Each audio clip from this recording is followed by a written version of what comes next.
Hi guys, good day. This is Guy De Los Santos, your property master. Ayan. So as of now, yung araw ngayon, September 19. Ayan.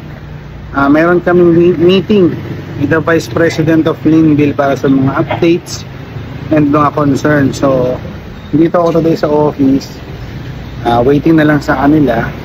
So mamaya, i-share ko din sa inyo kung ano yung mga bagong updates ngayon sa Linville. So watch this guys, samahan nyo ako dito, tara. Joy, nasa top 1.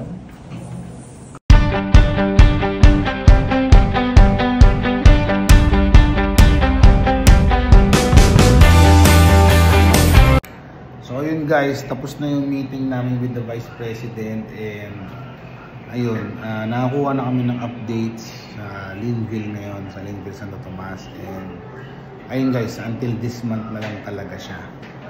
So ayun, sa mga interested and gusto pang humabol guys, 150,000 discount natin this month sa Linville, i-message nyo lang ako directly sa TikTok kasi sobrang dami na nagko-comments na nagme-message.